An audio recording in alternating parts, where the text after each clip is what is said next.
ny orotina sy fantatra falao nikatsaka ny afaovaovao izao nataovy an-tsaina ary aoko fantatrao ny olona de mety mandao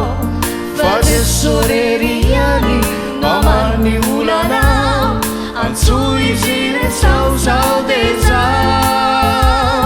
fa de soreriany nomany olanao ny zavatra rehetrainy atao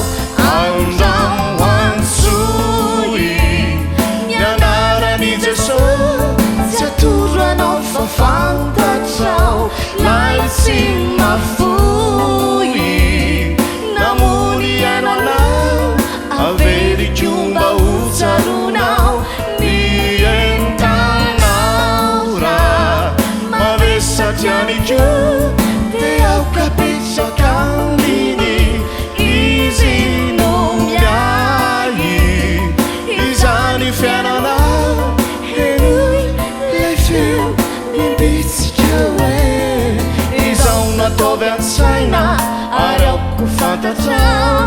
ny olona de mety mandao fa de soreriany nomany olanao antso izy resaozao de zao fa de soreriany nomany olanao ny zavatra rehetrainy atao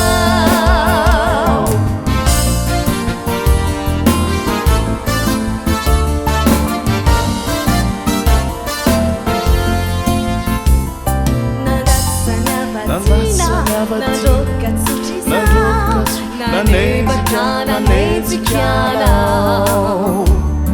kavelom-piafina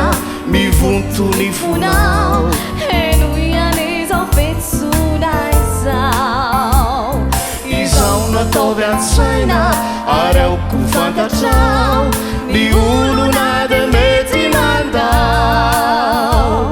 fa de soreriany nomany olanao antso izy resaozao de zao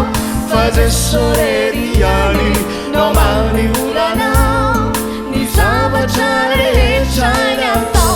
andao antsoy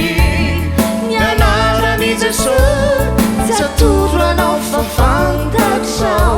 lay tsy mafoy namony anao averikomba hotsaronao ny entanao raha mavesatry amiko de aokapetraka aminy izy no miahy izany fiainanao henoy lay feo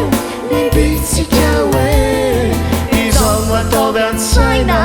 ary aoko fantatrao ny olona de mety mandao fa de soreriany nomany olanao antso izy resaozao